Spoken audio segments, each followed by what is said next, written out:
Brigadier Khaled Mosharraf এবং colonel Shafayat Jamil general জিয়ার বিরুদ্ধে ষড়যন্ত্র শুরু করে। জেনারেল জিয়া জানালেন, ব্রিগেডিয়ার খালেদ মোশাররফ এবং কর্নেল শাফায়াত জামিল তার কাজে বাধার সৃষ্টি করছে। কিছু বাকশালী মনা অফিসার তাদের সাথে হাত মিলিয়েছে। ব্রিগেডিয়ার খালেদ মোশাররফ এবং কর্নেল শাফায়াত জামিল তাদের সাথে হাত মিলিয়েছে কিছু বাকশালপন্থী অফিসার। ব্রিগেডিয়ার খালেদ একজন বীর মুক্তিযোদ্ধা, কিন্তু ভীষণ উচ্চাভিলাষী। তার উচ্চাভিলাষ চরিতার্থ করার জন্য অতি কৌশলে যুদ্ধের সময় থেকেই তিনি তার শক্তি ও প্রভাব বৃদ্ধি করার প্রচেষ্টা করে আসছিলেন। মুজিব সরকার ও বাকশালীদের সহানুভূতিও ছিল তার প্রতি। আচমকা বাকশালী সরকারের পতনের ফলে তার সব পরিকল্পনা ভেস্তে যায়। তাই তিনি মরিয়া হয়ে উঠেছিলেন যে কোনো উপায়েই তার পরিকল্পনা কার্যকরী করে তার উচ্চাভিলাষ চরিতার্থ করতে। তার এই হীন চক্রান্তমূলক কার্যকলাপ থেকে তাকে কিছুতেই নিরস্ত্র করতে পারছিলেন না জেনারেল জিয়াউর রহমান। ক্ষমতার প্রতি ব্রিগেডিয়ার খালেদের এই দুর্বলতার পূর্ণ সুযোগ গ্রহণ করেছিল বাকশালী চক্র এবং তাদের মুরব্বী সোভিয়েত সামাজিক সাম্রাজ্যবাদ এবং তাদের দোসর ভারতীয় সম্প্রসারণবাদ। 15ই আগস্ট পরবর্তী ঘটনা প্রবাহের চাকা ঘুরিয়ে দিয়ে আগস্ট বিপ্লবের পূর্ব অবস্থার দেশকে নিয়ে যাবার এক গভীর ষড়যন্ত্রের সূচনা ঘটানো হলো ব্রিগেডিয়ার খালেদ মোশাররফের মাধ্যমে। বিভিন্ন গোয়েন্দা সংস্থাগুলোর রিপোর্টেও এই ষড়যন্ত্রের ব্যাপারে তথ্য পাওয়া যেতে লাগলো। ব্রিগেডিয়ার খালেদের প্রধান উস্কানিদাতা ছিল কর্নেল শাফায়াত। শেখ মুজিবুর রহমানের প্রতি অন্ধ এই অফিসার কিছুতেই বাকশালী সরকারের পতনকে মেনে নিতে পারছিলেন না।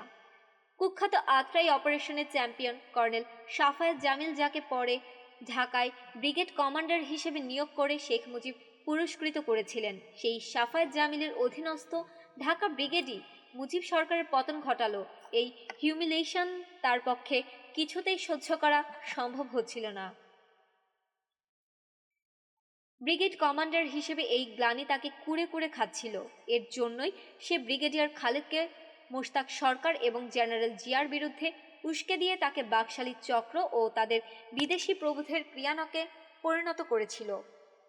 তাদের সাথে জোট বেঁধেছিল রক্ষী বাহিনীর কয়েকজন ঊর্ধ্বতন কর্মকর্তা এবং আগরতলা মামলার আসামিদের কয়েকজন অফিসার। প্রথমত আমরা এবং কর্নেল ওসমানী ব্রিগেডিয়ার খালেদ মোশাররফ এ ধরনের আত্মঘাতী এবং জাতীয় স্বার্থবিরোধী কর্মকাণ্ডে লিপ্ত হতে পারেন সেটা বিশ্বাস করতে পারছিলাম না। কিন্তু ক্রমে যখন বিভিন্ন সেনা নিবাসগুলো থেকে সেনা পরিষদের সদস্যরাও একই ধরনের খবর পাঠাতে লাগলো, তখন বিষয়টি চিন্তার কারণ হয়ে উঠল। বোঝা যাচ্ছিল সংকট ঘনিয়ে আসছে। ব্রিগেডিয়ার খালেদ মোশাররফকে এ ধরনের সর্বনাশা চক্রান্ত থেকে সরে দাঁড়াবার জন্য ব্যক্তিগতভাবে অনুরোধ জানিয়েছিলাম, কিন্তু তাতেও বিশেষ ফল হলো না। 36 জন সেনা অফিসারকে চাকুরি থেকে অব্যাহতি দেবার সিদ্ধান্ত গ্রহণ করা হয়। কোনো অঘটন ঘটাবার চক্রান্ত বানচাল করার লক্ষ্যেই ওই সিদ্ধান্ত নেওয়া হয়। পরিশেষে সিদ্ধান্ত নেওয়া হলো ব্রিগেডিয়ার খালেদ, কর্নেল শাফায়াত এবং তাদের সহযোগীদের অবিলম্বে সেনাবাহিনী থেকে বহিষ্কার করতে হবে। দেশ এবং জাতিকে দাসত্বের হাত থেকে বাঁচানোর আর কোনো উপায়ই ছিল না। অনেক বিচার বিবেচনার পর সিদ্ধান্ত নেওয়া হলো অসৎ এবং কট্টর বাকশালপন্থী অফিসারদের সামরিক বাহিনী থেকে অব্যাহতি দেয়া হবে।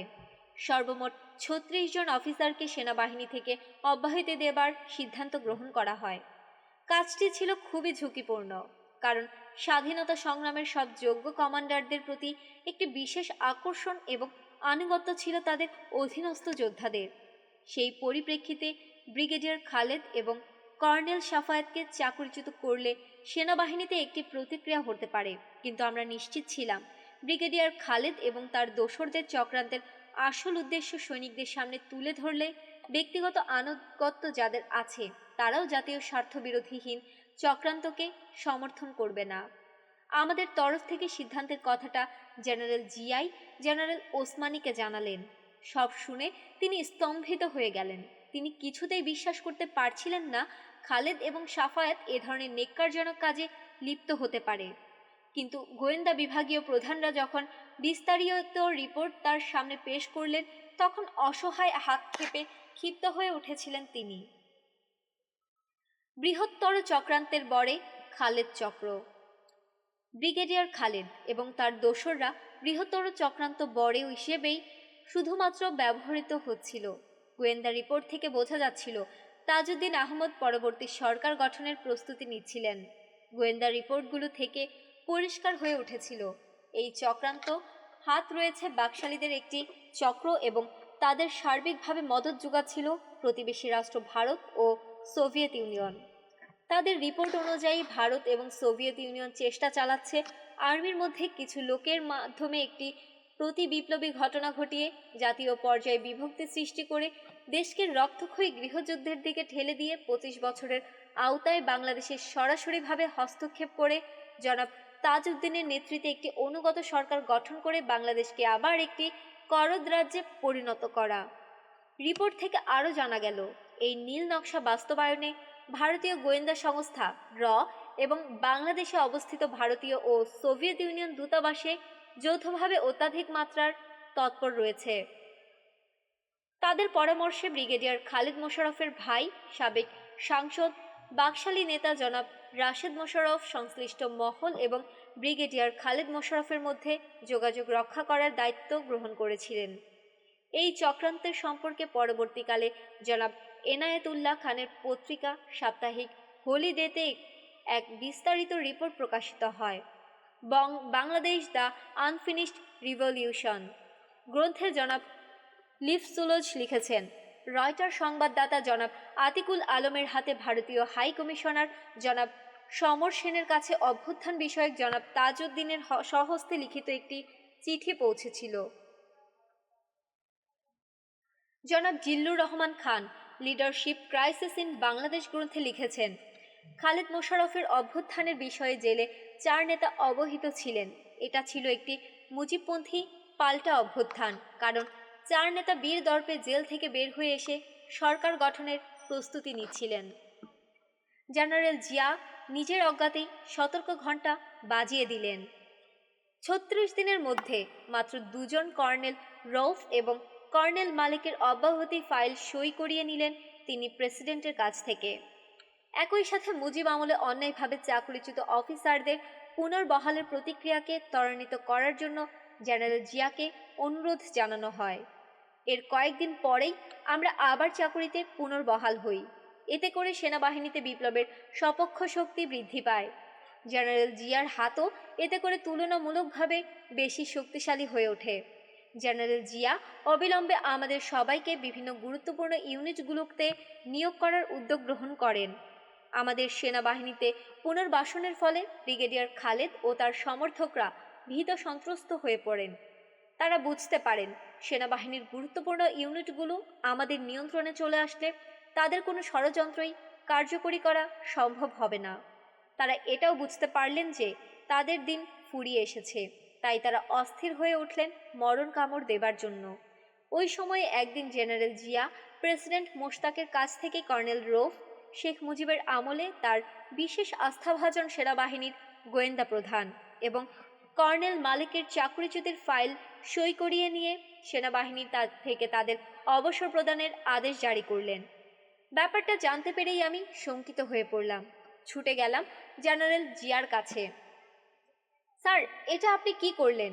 কথা ছিল 36 জনকে একই সাথে অবসর প্রদান করা হবে, সেটা না করে মাত্র 2 জনকে অবসর প্রদান করে বাকি ষড়যন্ত্রকারীদের হুঁশিয়ার করে দিলেন আপনি।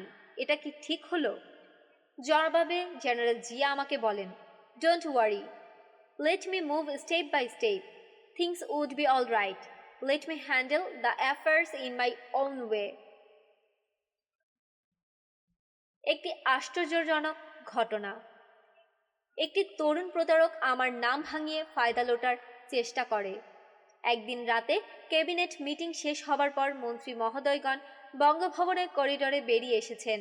হঠাৎ মন্ত্রী জনাব রিয়াজউদ্দিন আহমদ ভোলা মিয়া আমাকে ডেকে একটু নির্জন জায়গায় নিয়ে গিয়ে ফিসফিস করে বললেন, এক যুবক সকালে আমার অফিসে এসে বলল তুমি তাকে পাঠিয়েছ অনুরোধ জানিয়ে তাকে যাতে 50 লক্ষ টাকার একটি কাঠের পারমিট দিয়ে দেওয়া হয় যত শীঘ্র সম্ভব।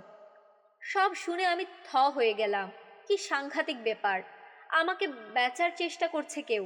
লোকটাকে জানার একটা কৌতূহল হলো। বললাম, এক কাজ করেন চাচা, আগামীকাল লোকটা যখন পারমিটটা নিতে আসবে তখন আপনি আমাকে জানাবেন, আমি আসবো দেখার জন্য লোকটা কে। আপনি আমার পরিচয় দেবেন আপনার দূর সম্পর্কের কোনো আত্মীয় বলে। বাকিটা ঘটনাস্থলেই দেখবেন কি হয়। পরদিন সকালে যুবক পৌঁছা মাত্র আমি ফোন পেলাম।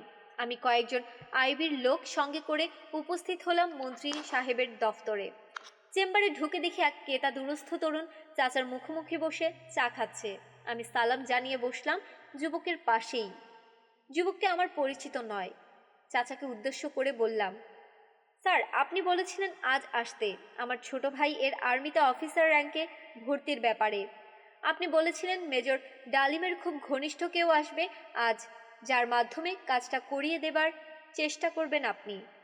আমার কথার ধরন বুঝে নিয়ে মিনিস্টার সাহেব বললেন, হ্যাঁ, এই ভদ্রলোকই সেই ব্যক্তি। বলেই আমাকে তার দূর সম্পর্কের আত্মীয় বলে পরিচয় করিয়ে অনুরোধ জানালেন, ভাই সাহেব, এর ছোট ভাই কমিশন র্যাঙ্কের জন্য আইএসএসবির অপেক্ষায় আছে। বুঝেই তো পারেন এদেশে সুপারিশ ছাড়া কিছুই হয় না। আপনি মেজর সাহেবের খাস লোক, তাই অনুরোধ জানাচ্ছি ওর একটা কাজ যদি করে দিতেন তবে খুবই উপকার হতো। কথা শেষ হতেই যুবক বলল, কি যে বলেন মিনিস্টার সাহেব, এ তো খুবই সামান্য একটা কাজ। এর জন্য মেজর ডালিমের প্রয়োজন নেই। জেনারেল জিয়া কিংবা ব্রিগেডিয়ার খালেদকে বলে দিলেই যথেষ্ট। কথা শেষ করে যুবক আমার দিকে ফিরে তার একটি ভিজিটিং কার্ড দিয়ে বলল, আমার সাথে দেখা করবেন। আপনার সামনেই জেনারেল জিয়া এবং ব্রিগেডিয়ার খালেদকে ফোন করে আপনার সমস্যার সমাধান করে দেব। তার সাহস ও আত্মপ্রত্যয় দেখে আমরা সবাই অবাক হয়ে গিয়েছিলাম। যুবক দিব্যি আরামে বসে সিগারেট টানছিল আর কথা বলছিল। চাচার সাথে চোখাচোখি হলো। দুজনকেই কৃতজ্ঞতা এবং সালাম জানিয়ে বেরিয়ে এসে বাইরে অপেক্ষারত আইবির লোকদের বললাম, লোকটা ধুরন্ধর ঠগ। ভেতরে গিয়ে আপনারা আপনাদের কর্তব্য পালন করুন। তদন্তের রিপোর্টটা আমাকে দেখাবেন।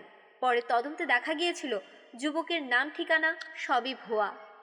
রিপোর্টে ঠিক বোঝা যায়নি সমস্ত ব্যাপারটা একটা ঠকবাজি প্রতারণা ছিল নাকি এর পেছনে অন্য কোনো উদ্দেশ্য ছিল।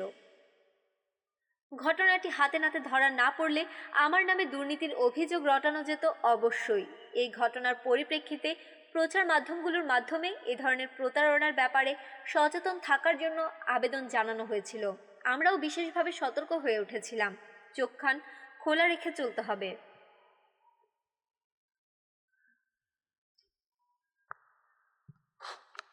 আবিদুর রহমান অতি কৌশলে ঘুষ দেবার দৃষ্টতা দেখান। প্রত্যেক ধনী ব্যক্তি মনে করে যে কোনো জিনিসই টাকায় কেনা যায়। অক্টোবরের শেষে শেষে ঘটল আরেকটি ঘটনা। এক সন্ধ্যায় মেজর শাহরিয়ার রেডিও কন্ট্রোল থেকে জরুরি ফোন করে ডেকে পাঠালো, হ্যালো স্যার, আসসালামু আলাইকুম। ওয়ালাইকুম আসসালাম। আজ রাতে আবিদুর রহমানকে কাস্টাডি থেকে বের করে লন্ডন পাঠাবার বন্দোবস্ত করেছেন প্রেসিডেন্ট। এ বিষয়ে আপনি কিছু জানেন কি? বলল শাহরিয়ার। না তো, এ বিষয়ে আমি কিছুই জানি না। স্যার, দুর্নীতির অভিযোগ যাদের গ্রেফতার করা হয়েছে তাদের এভাবে বিনা বিচারে ছেড়ে দেয়া হলে এ সরকারের সুনাম ক্ষুণ্ণ হবে। লোকজন বলাবলি করবে। আবার সেই পুরনো খেলাই শুরু হলো। টাকা পয়সার লেনদেনের মাধ্যমে দুর্নীতিবাজরা নিজেদের ধরাছোঁয়ার বাইরে সরিয়ে নিয়ে যাচ্ছে। তুমি ঠিকই বলেছ শাহরিয়ার। তোমার খবর যদি সত্যি হয়ে থাকে তবে কিছুতেই আবিদুর রহমানকে বিদেশে যেতে দেওয়া ঠিক হবে না।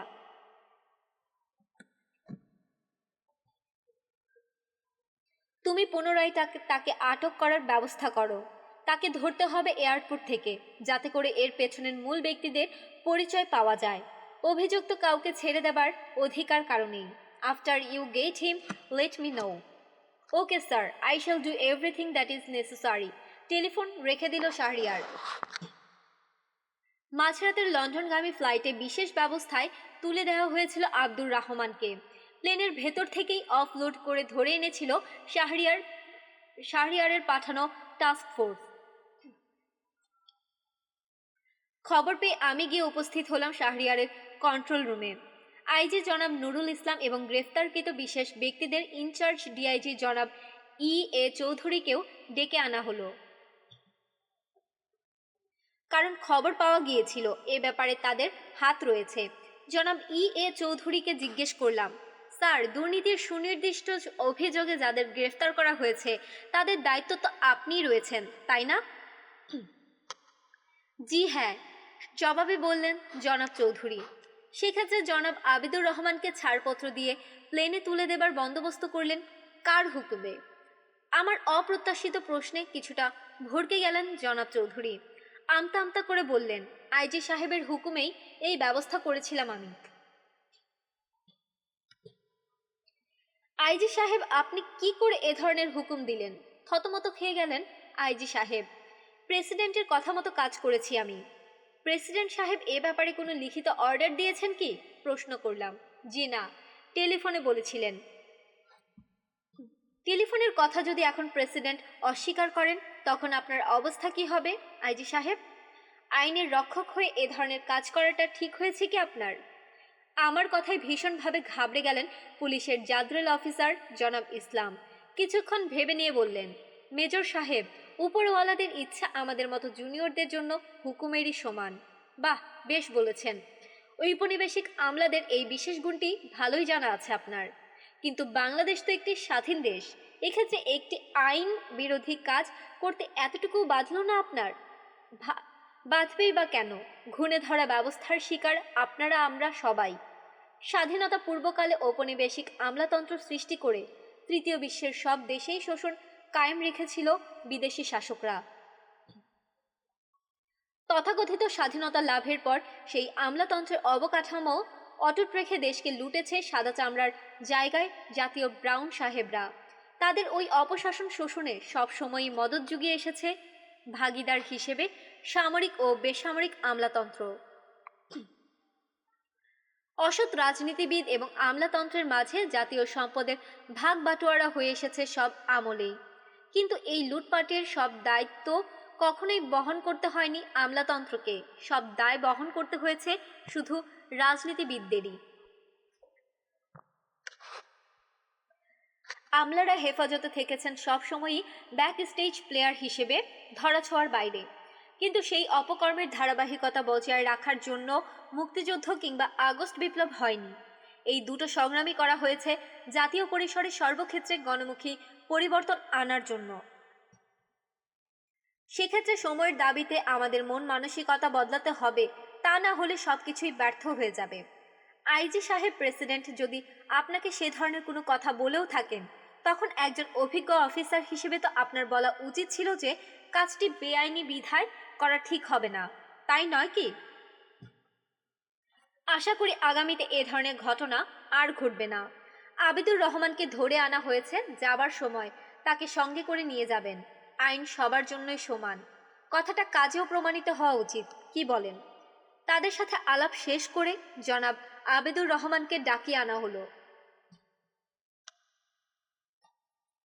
আমাদের সামনে এসেই তিনি হাউমাউ করে কাঁদতে শুরু করে বলতে লাগলেন, স্যার, আমি জীবনে অনেক অন্যায় কাজ করেছি, যথেষ্ট টাকা পয়সাও অর্জন করেছি অসৎ উপায়ে। আমি তার প্রায়শ্চিত্ত করতে চাই, আমাকে একটা সুযোগ দেন আপনারা। বলেই বিদেশি একটি ব্যাংকের চেকবুক বের করে তার কয়েকটা ব্ল্যাঙ্ক পাতায় সই করে সেটা টেবিলের উপর রেখে দিয়ে বললেন, বিদেশে আমার যা গচ্ছিত আছে তার সবটাই আমি আপনাদের দিয়ে দিতে চাই স্বেচ্ছায়। কি সাংঘাতিক লোক! প্রকারান্তরে ঘুষ দিতে চাচ্ছেন তিনি। উপস্থাপনাটা অতি অভিনব এবং চমৎকার। তার সাথে আর কোনো কথা বলতে রুচিতে বাঁধল। শাহরিয়ারকে বললাম, আমি চললাম, অনেক রাত হয়ে গেছে। তুমি আবিদুর রহমান সাহেবকে আইজি সাহেবকে হ্যান্ড ওভার করে দাও বলে ফিরে এসেছিলাম। টিপিক্যাল আমলাতান্ত্রিক মানসিকতা। পররাষ্ট্র সচিব আমার শ্বশুর মহাশয়ের চাকরির মেয়াদ বাড়িয়ে দেবার সুপারিশ করে আমাকে খুশি করতে চাইলেন। একদিন পররাষ্ট্র সচিব কাজে এসেছিলেন বঙ্গভবনে। মিলিটারি সেক্রেটারির ঘরে আমাকে দেখেই বলে উঠলেন, এই যে মেজর সাহেব, আপনাকেই খুঁজছি। কেন বলুন তো? জানতে চাইলাম।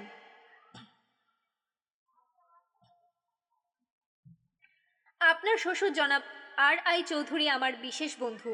তিনি এ মাসেই রিটায়ার করেছেন। তার মতো একজন অভিজ্ঞ লোকের খুবই প্রয়োজন আমাদের লন্ডন মিশনে, বিশেষ করে এই সময়ে। তাই ভাবছি প্রেসিডেন্ট সাহেবকে বলে 3 বছরের একটি এক্সটেনশন করিয়ে দেই, কি বলেন? প্রেসিডেন্টের বিশেষ কারণে যে কোনো অফিসারকেই সর্বাধিক ৩ বছর পর্যন্ত এক্সটেনশন দেবার ক্ষমতা রয়েছে।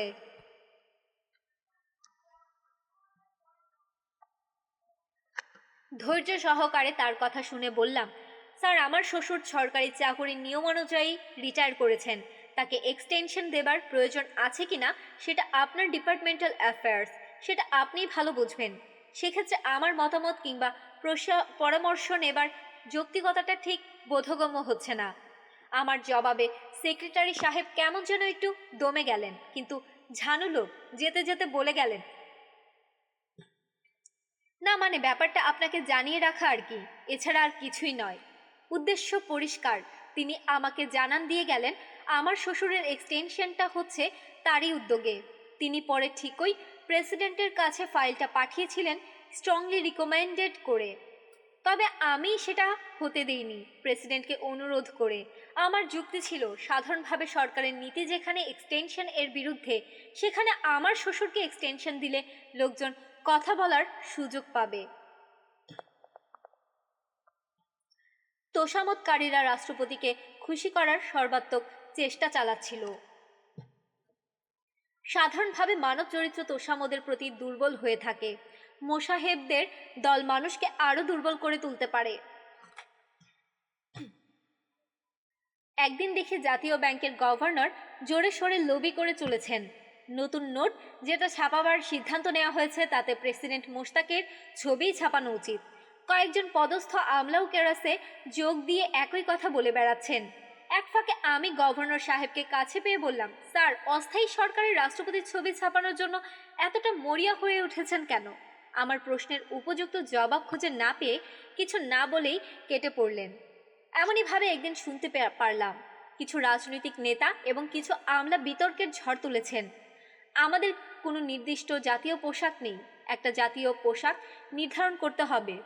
পোশাক যেটাই সাব্যস্ত হোক না কেন, মোশতাক টুপিকে অবশ্যই জাতীয় পোশাকের অংশ হিসেবে গ্রহণ করতে হবে। মুসলমান হিসেবে জাতীয় পোশাকে টুপি থাকতে পারে যুক্তিসঙ্গত কারণেই, কিন্তু সেটা মোশতাক টুপি হতেই হবে কোন যুক্তিতে, সেটাই বোধগম্য হচ্ছিল না। তাই একদিন তদবিরকারীদের একজন জাদ্রেল নেতাকে অনুরোধ করেছিলাম যুক্তিটা আমাকে বুঝিয়ে দিতে। তিনি তেমন কোনো ঠোস যুক্তি দিতে ব্যর্থ হয়েছিলেন। এরপর হঠাৎ করেই এই তদবিরে ভাটা পড়েছিল, যে কোনো কারণেই হোক। সব জায়গাতেই কেমন যেন পচনের দুর্গন্ধ। ধসে পড়েছে চারিত্রিক ও মানবিক মূল্যবোধ। যে কোনো রাষ্ট্রের জন্য সামরিক ও বেসামরিক আমলাতন্ত্র হলো মেরুদণ্ড। সেখানে আগা থেকে গোড়া পর্যন্ত পচন ক্যান্সারে পরিণত হয়েছে। সেই ক্যান্সার ছড়িয়ে পড়ছে জাতীয় পরিসরে।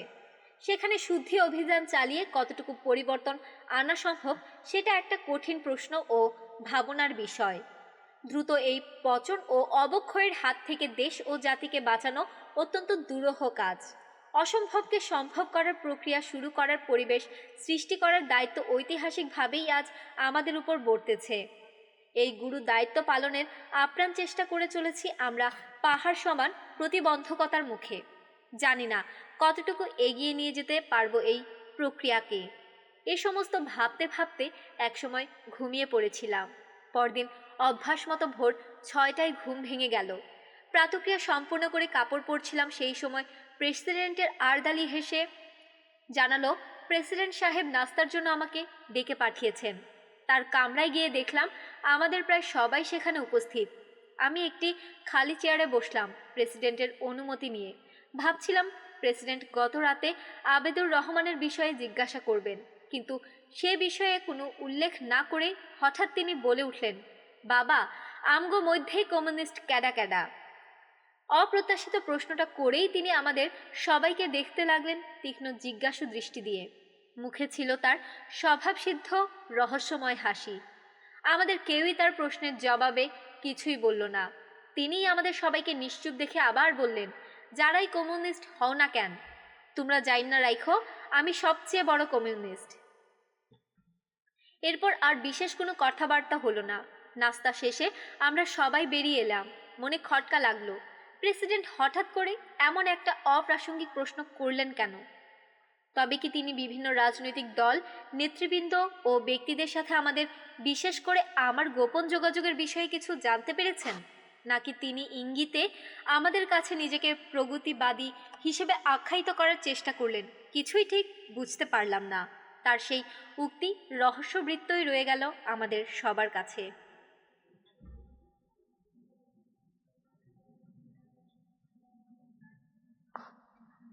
মেজর নূর পেল শেষ আলটিমেটাম। মেজর হাফিজ এবং ক্যাপ্টেন ইকবাল জেনারেল জিয়াকে চিফ অফ স্টাফের পদ থেকে সরানোর ব্যাপারে তাদের শেষ কথা জানিয়ে দেয়।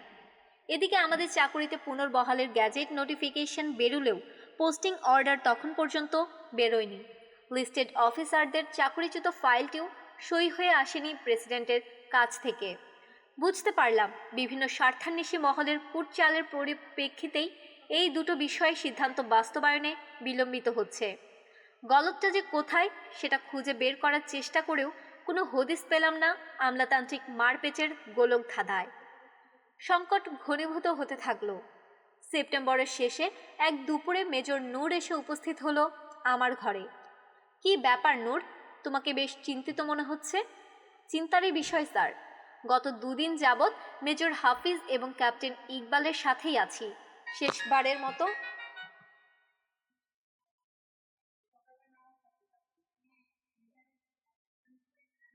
ওরা আমাদের মাধ্যমে অনুরোধ জানিয়েছে তাদের প্রস্তাবটা উপেক্ষা না করে পুনর্বিবেচনা করার জন্য। ওরা চূড়ান্তভাবে সিদ্ধান্ত নিয়েছে জেনারেল জিয়াকে আর্মি চিফ অফ স্টাফের পদ থেকে সরাবার প্রস্তাব সেনা পরিষদ থেকে যদি না মেনে নেয় তবে তারাই প্রয়োজনীয় পদক্ষেপ গ্রহণ করবে। নূরের কথায় বুঝতে পারলাম বিপদ ঘনিয়ে এসেছে। যে কোনো সমঝোতার ভিত্তিতেই হোক হাফিজ ও ইকবাল ব্রিগেডিয়ার খালেদের সাথে এক হাত হতে চলেছে। প্রথম ইস্ট বেঙ্গল রেজিমেন্টের উপর বিশেষ প্রভাব রয়েছে হাফিজ ও ইকবালের। প্রথম ইস্ট বেঙ্গলকে হাত করতে পারলেই সম্ভব হবে ব্রিগেডিয়ার খালেদের পক্ষে ঢাকায় জেনারেল জিয়ার বিরুদ্ধে কোনো প্রতিবিপ্লবী পদক্ষেপ গ্রহণের উদ্যোগ নেয়া, আর সেটা সবারই আলামত দেখা যাচ্ছে। মেজর নূরের কাছে তাদের প্রকাশিত মনোভাব সেই ইঙ্গিতে বহন করছে। চিন্তিতভাবেই নূরকে বলেছিলাম, ওদের বলে দিও যা ইচ্ছে তাই ওরা করতে পারে, তাতে বাধা দিতে না পারলেও সমর্থন আমরা কিছুতেই দিতে পারবো না। এ বিষয়ে মিটিংয়ে সংখ্যাগরিষ্ঠ সদস্যদের মতামতের পরিপ্রেক্ষিতে যে সিদ্ধান্ত নেওয়া হয়েছে সেটাই বলবৎ থাকিবে। আমিও আপনার সাথে সম্পূর্ণভাবে একমত স্যার। দেশের স্বার্থে আর কিছু করতে না পারলেও জাতীয় স্বার্থবিরোধী যে কোনো চক্রান্তের বিরুদ্ধে আপোষহীন লড়াই চালিয়ে যাব শেষ রক্তবিন্দু দিয়ে। তবু নীতির প্রশ্নে অটল থাকতে হবে আমাদের। আপনি জেনারেল জিয়াকে সাবধান হতে বলেন স্যার। যে কোনো সময় চরম একটা কিছু ঘটে যেতে পারে। নূরের সাথে আলাপের পর সেদিনই ছুটে গিয়েছিলাম জেনারেল জিয়ার কাছে। তার বাসার লোনে বসেই কথা হচ্ছিল। স্যার, কী অবস্থা সেনানিবাসের? খালেদ ও সাফায়াতের ঔদ্ধত্যের মাত্রা সকল সীমা ছাড়িয়ে যাচ্ছে। ওদের সন্দেহমূলক আচরণের খবরাখবর আসছে সব দিক থেকেই। তাদেরকে কি করে হ্যান্ডেল করা যায় সেটাই ভাবছি। স্যার, শুনতে পাচ্ছি ব্রিগেডিয়ার খালিদ নাকি প্রথম ইস্ট বেঙ্গল রেজিমেন্টকে হাত করার চেষ্টা করছেন।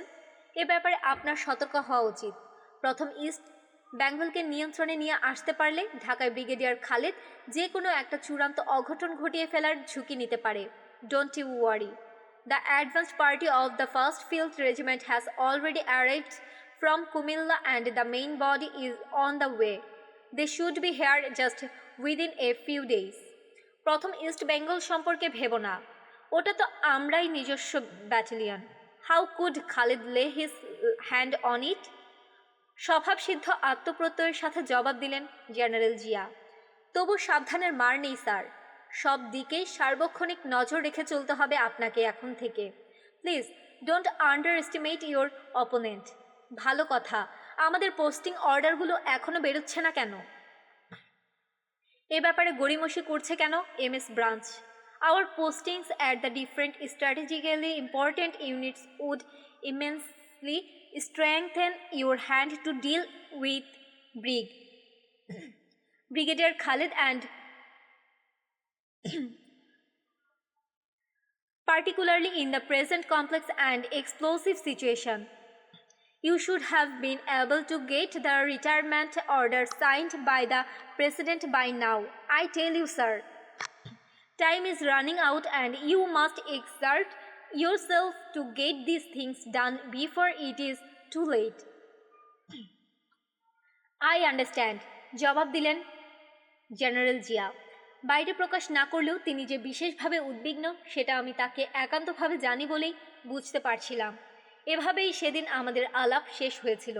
সেটাই ছিল 2-3 নভেম্বরের আগে তার সাথে আমার শেষ সাক্ষাৎ।